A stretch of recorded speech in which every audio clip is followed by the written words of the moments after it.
eu fico me perguntando, qual a razão de você não prestar contas daquilo que você Mal recebe? intencionado, né? Que não é dele. Né? É porque não quer que o povo saiba. Eu procurei o secretário, o primeiro secretário, e perguntei por que vocês não prestam contas disso. Sabe o que ele disse a mim? Miguel, se a gente disser o volume de dinheiro que passa aqui, a gente vai sofrer assalto aqui, a gente vai sofrer todo tipo de perseguição que você possa imaginar de bandido aqui querendo assaltar a igreja. Veja que desculpa esfarrapada. Deus disse para Adão, vai comer do suor do teu rosto. Isaías 53, homem experimentado no trabalho, homem de dores. Jesus foi carpinteiro de carteira assinada, dos 12 aos 30. Só parou de trabalhar como carpinteiro porque Deus mandou. Larga a carpintaria e vai ser profeta agora. Iniciar o ministério que eu tenho com você. Eu tenho 51 anos, eu tenho 32 anos de pregação. Com 17 anos eu já rasgava esse Brasil pregando o evangelho. Eu sei o que é você cheio de trabalhar no trabalho secular. Minha carteira de trabalho foi assinada com 14 anos. Com 9 eu já trabalhava carregando bolsa de feira em feira livre. Eu tinha um carrinho de madeira com roda de bilha, que eu ia para as feiras, e quando as senhoras vinham com as bolsas de compra, eu cobrava ali, se fosse hoje, R$5, R$4. Falou tudo e muito mais. A coragem desse pastor que poucos têm. Quase ninguém, porque ninguém fala sobre isso. Dói a verdade de ouvir, mas essa é a verdade. Até Jesus trabalhava, só largou o serviço do trabalho para cumprir a obra de Deus. E hoje, os pastores querem serem sustentados pelos fiéis, recebem salário da igreja e não querem fazer nada por fora para sustentar a sua vida, as suas contas, nem a sua família. Ainda acham ruim pessoas que acordam tarde, meio-dia, e abrem uma live para pedir ajuda de custo para os seguidores e muito mais. Esse pastor falou toda a verdade. Você concorda com ele? Coloca aqui nos comentários. Josué, isso é uma vergonha, Josué. A gente ter isso aqui no estado de Pernambuco. Parabéns ao pastor que teve... Tá entendendo? Aqui a gente tem um pastor que ganha mais de 200 mil reais. Vem a escadinha, aí vem 100 mil, aí vem aqueles assessores mais próximos, que o salário também é lá em cima. Aí vem esposa, filho, sobrinho, sobrinhas, genros, tudo isso pago com os dízimos da igreja, de pessoas pobres. Você sabe muito bem que compõem a igreja, são pessoas extremamente pobres, são idosos, são aposentados, comerciantes, ambulantes. Então, esse dízimo, para manter esse salário, vem dessas pessoas. Esses homens deveriam ouvir um vídeo desse e sentir vergonha, porque vivem do suor alheio, vivem do trabalho dos outros, quando deveriam suar para ganhar o seu pão. Quer dizer, dignamente. Quer dizer que isso aqui, o que esse pastor falou, é uma verdade. Hoje a igreja paga altos salários a esses homens para eles praticarem todo tipo de atrocidades, eu posso dizer. Você sabe muito bem que tem um pastor, que não sei se ele é pastor evangelista, desejou que as pessoas que criticam a presidência sejam acometidos de câncer, ou até morram desejando morte. Chama-se irracionalidade. Então, Josué, dizer isso sobre um ponto. Isso é uma vergonha, essas pessoas sobreviverem dessa forma. Isso é uma lástima, você ter que conviver com isso hoje, quando deveriam essas pessoas trabalhar, deveriam manter a sua família com o seu suor, e não dessa forma. Dando exemplo aos filhos, inclusive, né, doutor Miguel? Aos filhos, aos netos, às pessoas que lhe sucedem, porque o homem que se sente no direito de não trabalhar, né? E conforme o pastor diz ali, quem não quer trabalhar, não coma. Não coma, mas é o inverso. O povo deixa de comer, deixa de alimentar a família dele devidamente, e a mesa ditos pastores são fartas de tudo. E comem em restaurantes caríssimos. Inclusive, Josué, eu não sei se você sabe, a gente já comentou isso outras vezes, tem um restaurante próprio, um restaurante particular, Isso, aqui no Templo no Central, Templo Central, para com cozinheiro a alimentação exclusivo do presidente e os seus assessores. Então, você veja que coisa absurda. É uma situação até, eu digo assim, vergonhosa você ter um alimento diferenciado dos outros, você ter um reino e você ali, você só recebe naquele reino os seus aproximados, os seus apadrinhados. Então, é vergonhoso saber que um presbítero vazou isso para os demais membros da igreja. Um presbítero que servia na mesa, isso é uma coisa absurda. Como é que se tem um restaurante de última geração? Restaurante com cardápio refinado, tá certo? Isso o senhor fala no Templo Central de Pernambuco, né? É um cidadão que esqueceu as suas origens. É um gestor cujas denúncias estão aí, não é? Por pessoas que sabem da realidade lá dentro, que tem um salário que chegava a R$200 mil. Hoje deve beirar os 250. Fora cartão corporativo, aí vem, olha, escola para menino, combustível, seguro automotivo, seguro de saúde, carros blindados. Ele não desembolsa R$1 do dinheiro dele. O que se faz desse dinheiro? E uma enorme quantidade de pessoas mantendo isso. E ele se acha que é normal, que tem um direito, que deve ser assim. Você foi na fazenda dele, você postou um vídeo, você foi lá. Fui na fazenda. Fazenda, coisa de... não é... Caríssima, né? Que eu não sei, deve ter vendido, né? Porque queria torrar a fazenda, né? Mas uma coisa mesmo para cinema. E o que eu já disse aqui, vou tornar a dizer, né? Encontrei um irmão que trabalhou lá e disse, olha, irmão Josué, eu me desviei. Porque, meu irmão, eu não era essa, né, a ideia, o conhecimento que eu tinha de igreja, de pastor. Meu irmão, uma fazenda daquela, compreendeu? Aí, depois dele, aí vem filhos mantidos. Nunca tiveram emprego, doutor Miguel, carteira assinada, trabalho, produzir nada. Aí vem todo mundo mantido, inclusive a mulher. Agora, o interessante é que esse povo viu os pastores anteriores como eram as vidas, né? E como mudaram a realidade desse negócio. É uma coisa absurda, José. É muita falta de temor. A gente sabendo que é uma coisa factível, uma coisa plausível, tudo isso que a gente denuncia. E as pessoas ainda não acreditam. Vejam o depoimento dele dado em juízo, que você vai ver ali as perguntas que eu fazia para ele, e ele se enrolava e ficava dizendo, não é emprego. É emprego. O ministério é quem doa meu salário, quem dá meu salário. Isso é uma vergonha. Isso é um salário que é vergonhoso, até desumano. Você ter um salário desse, quem paga? Pessoas simples. Pessoas simples porque, se você admitir, né, doutor Miguel, eu costumo sempre dizer, Pernambuco tem 185 municípios. 185 municípios. Então, cada município nesses 180, tem várias congregações que entram dinheiro de manhã, de tarde e de noite. O pastor Hugo, que está aí no meu canal, fez uma denúncia grave lá em Sorocaba.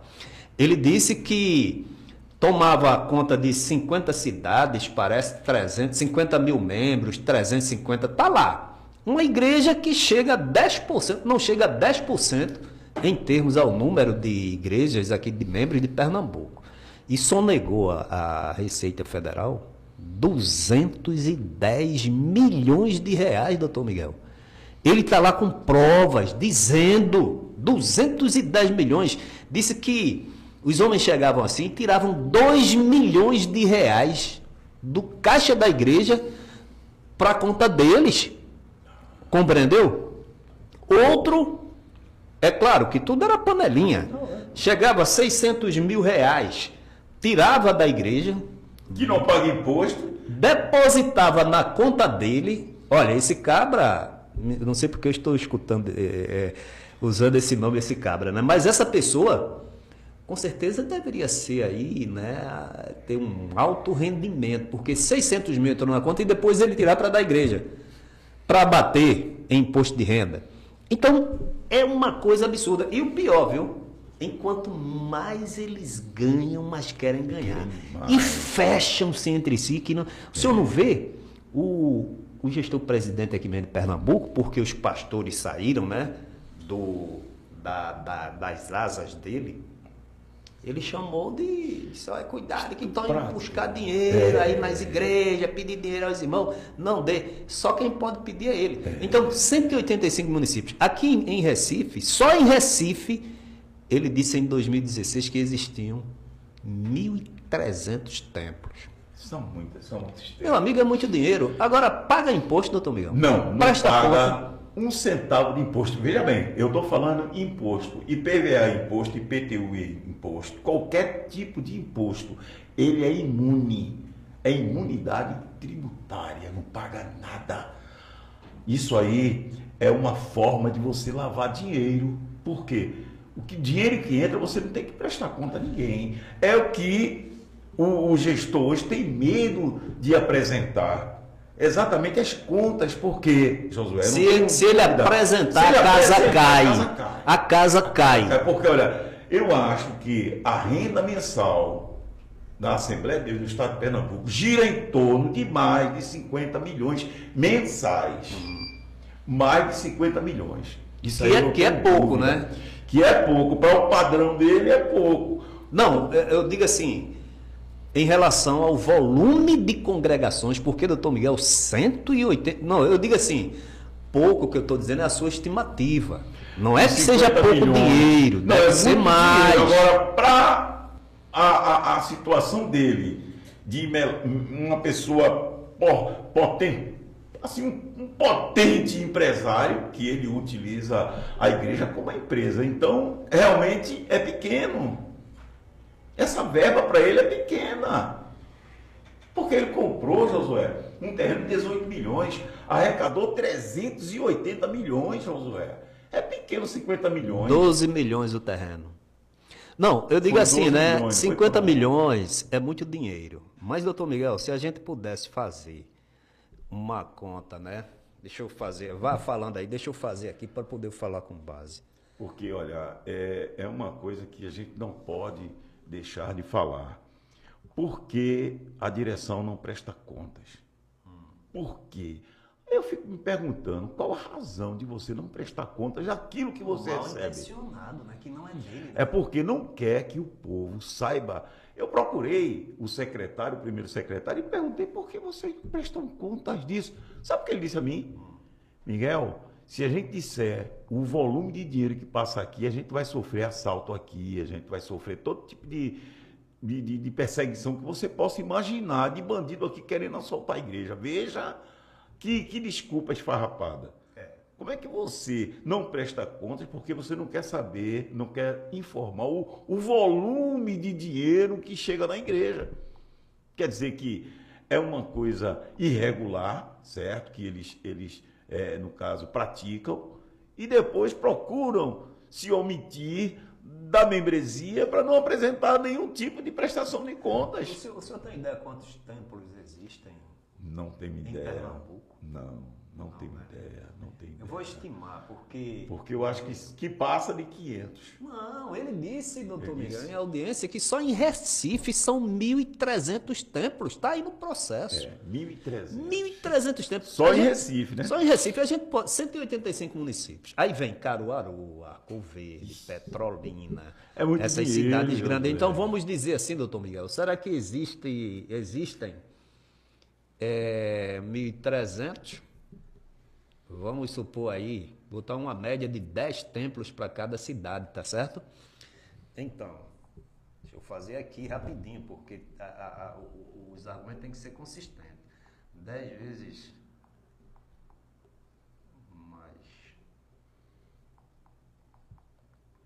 Vamos supor 4.000 templos, né? Aí o senhor disse 50 milhões. 50 milhões por mês, que é uma grande cifra. Dividido por 4.000 templos, que tem mais, dá R$ 12.500 por cada templo. Dá muito mais. Então eu fui pequeno no meu estimou, subestimou. Subestimei. Eu acho Doutor que Miguel, passa de 150 milhões Doutor mensais. Miguel, 50 milhões mensais. Que é mais ainda, porque daria, se for 4.000 templos, olha, eu quero que fique bem claro. Por que eu estou fazendo essa estimativa? Porque no processo de 2016, ele disse no Ministério Público que só em Recife havia 1.300 templos. Então, você tem as grandes cidades no estado de Pernambuco, Garanhuns, Petrolina, Caruaru, Arco Verde, Pesqueira, por aí. Aí, se a gente fizer uma estimativa de 10 cidades, aliás, 10 igrejas, 10 templos por cidade, não é? Somado aos 1.500 templos de Recife, aí a gente aproximou para 4.000 templos. Daria por templo R$ 12.500 por mês. É muito pouco. R$ 12.500 por mês. É muito mais. Muito mais. Eles faturam isso no culto. Fora a DNews, programa de rádio, os comerciais de rádio, de televisão, tudo. As camisas que vendem. Meu irmão, é muito dinheiro. Tu acha que ele vai querer? Por isso que ele não quer prestar conta. Olha, doutor Miguel, vamos convencer as pessoas a exigir essa prestação de conta. Porque as pessoas estão tirando do sustento delas.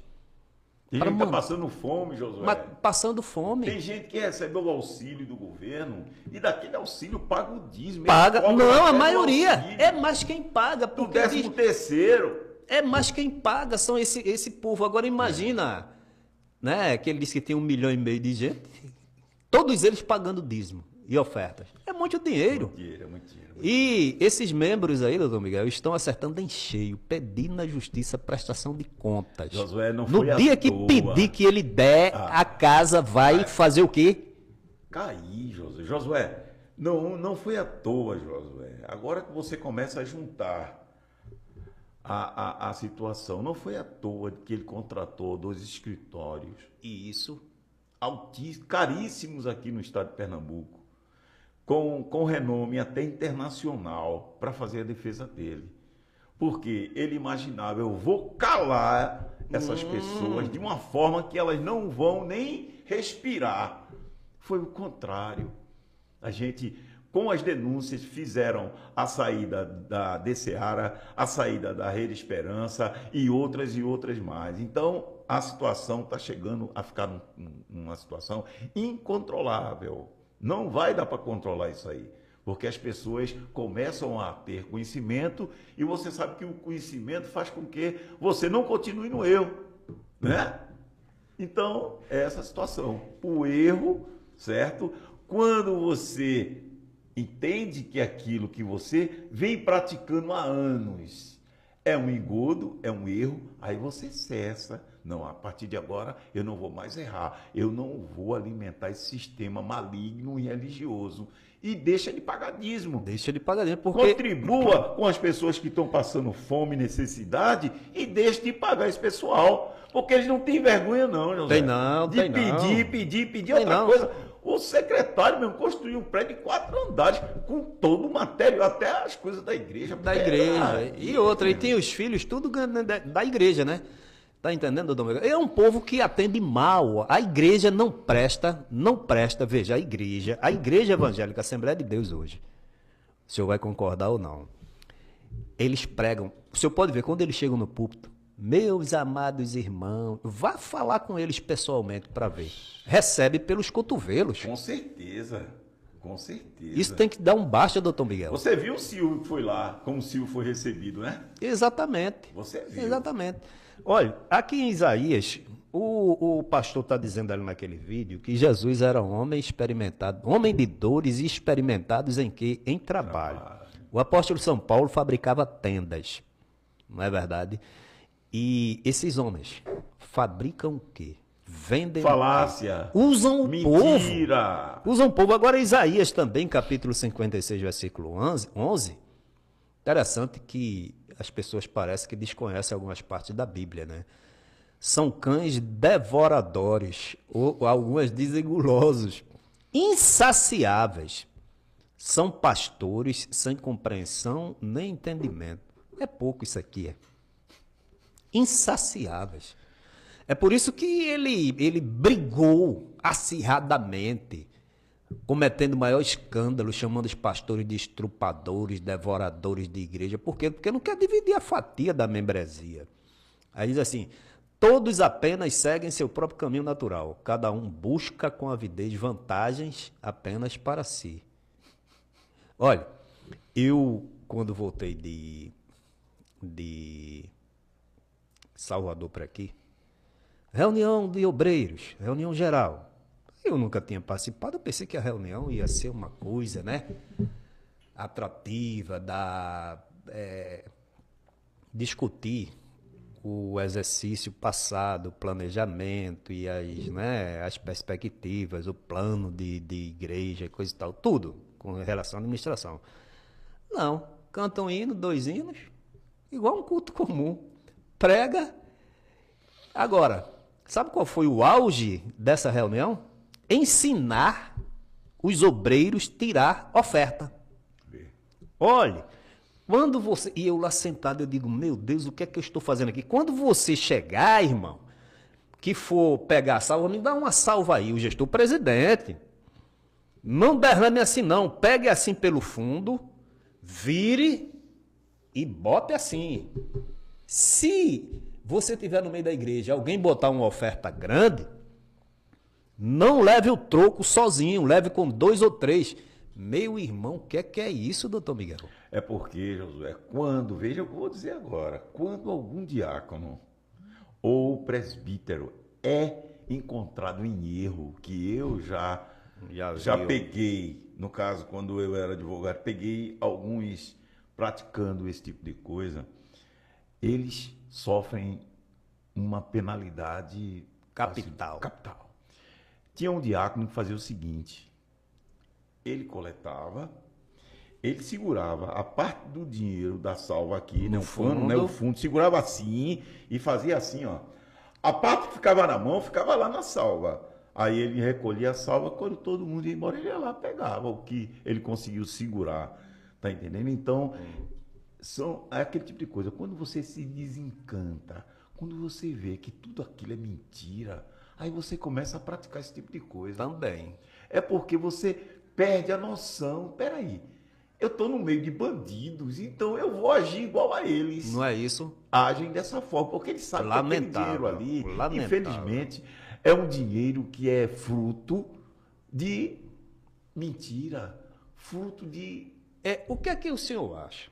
Deixa eu lhe fazer uma pergunta que as pessoas dizem assim, doutor Miguel. Não, eu dou o dinheiro lá, dou o meu dízimo porque é mandamento que Deus vai me abençoar. Eles façam o que quiser, não me interessa. Eu quero saber que eu estou fazendo a minha parte. O senhor acha isso uma atitude correta? Totalmente errado, Josué. Você está dando um dinheiro que é seu, custou o seu suor, custou o alimento da sua família, custou uma conta de energia, custou um aluguel, custou alimentos. Então, você deve saber direcionar o seu dinheiro. Se você vê que a direção não presta conta do dinheiro e direciona mal essa arrecadação, você tem que deixar de contribuir. Você não tem que compactuar com esse tipo de coisa, porque você está alimentando, inclusive, esse pessoal a continuar nesse erro, nessa mentira. Como é que uma pessoa que age assim pode exigir de um gestor público a correta aplicação dos seus impostos? É a mesma coisa. Contribua e eles que fazem o que quiser, eu estou fazendo o meu. Quer dizer, é uma inversão de papéis, de valores, é uma mentalidade cega, né? Desprovida de... Me perdoe, mas essa é a realidade, doutor Miguel. Como eu estava dizendo a você no início, não existe coincidência. as coisas acontecem de uma forma que é necessário acontecer. Não é coincidência vir essas denúncias, não é coincidência essas 2 igrejas ou 3 saírem de lá. Não é coincidência. Deus está fazendo com que venham à tona esse tipo de coisa. E são situações, Josué, que vai continuar. Vai continuar. E a outra coisa é a seguinte, né? Ele se apoderou da igreja, das instalações como dele, é tanto que botou o filho como vice-presidente. A igreja é dele, Josué. Botou o filho como vice-presidente. A igreja é e dele. E não abre mão, tá doido algum entrar. Aí tem um vice-presidente, né, que parece mais um menino de recado, que ele só quer assim. Compreendeu, doutor Miguel? Mas se aparecer um que pelo menos queira fazer a coisa com transparência, com correção, não existe esse homem. Ele sai. Não existe esse homem. O que eu fico preocupado é que esse homem já está idoso. De uma hora para outra, que vai ser o caminho de todo homem, aqui não vai nem, né? Todos nós, a vida é feita de fases. De fases. Eu aprendi o seguinte, né? Uma empresa, um gestor, um presidente de empresa, para ele ser eficiente, né? Querer o bem da empresa, ser altamente responsável, ele deve gerir a empresa dele de tal forma que na sua ausência não faça nenhuma falta. Porque o objetivo da empresa é lucrar, é ganhar, é estabilidade financeira. Ele não pode levar para ele, né, a responsabilidade da empresa só anda comigo. Esse gestor aí, se ele morrer, vai ficar um abacaxi. Ou esses homens começam a brigar entre si, que nem gato e cachorro, compreendeu? Porque vai ser assim, porque não tem nenhum. Primeiro que não existe transparência, ó, isso aqui não é meu, isso aqui é conduzido assim, uma coisa participativa, flexível, né, aberta. Josué, Tudo na mão dele. É um direito do associado ter, vamos supor, caso aconteça, é um direito de cada membro, certo? Receber a sua participação de todo o patrimônio da igreja. No caso, se a igreja chegar a essa fase, todo membro vai ter direito a uma participação, vai ter direito a uma participação. O patrimônio é apurado e dividido entre os membros. Está entendendo? Porque é uma situação que está chegando ao ponto de ser incontrolável.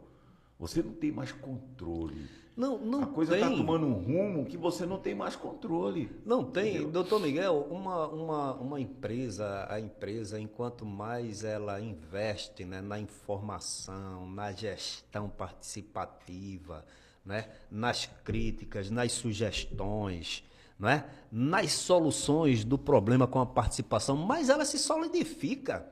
Meu amigo, aqui é só essa família, quem manda e manda, e o primeiro secretário calado que nem um túmulo.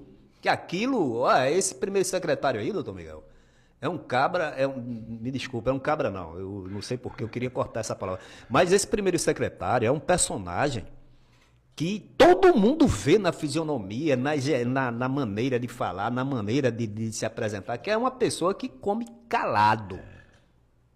Viu? É o homem próprio para aquele momento ali, para aquele lugar. Toda a família em gabinetes de políticos. Construindo um prédio. Construiu já um prédio de 4 andares, 3 andares. E agora, meus amados irmãos, o anjo da igreja, me desculpa até a minha expressão, meus amados irmãos, o anjo da igreja, não sei o que, tá comendo calado, como Josué, diz a história. É muita hipocrisia. Raríssimas são as pessoas que são sérias lá. Raríssimas. E o senhor conhece bem, né? Conheço, trabalhei lá, Josué, conheço bem. Então, é uma situação... E o interessante que eu acho é que não somente o senhor, como várias pessoas que por lá passaram e as que estão, nas entrelinhas sabem, dizem. Teve um presbítero que trabalhou lá na tesouraria, não foi Jonatas Renato, trabalhou lá na administração. E eu quero poupar o nome dele aqui, e ele disse para mim, olha, ou eu saía, isso é muito grave, ou eu saía de lá, ou eu ia para o inferno com todos eles. E vê que frase forte. Meu irmão, isso é muito forte, meu irmão. Isso tem o nome de igreja? Pode ter o nome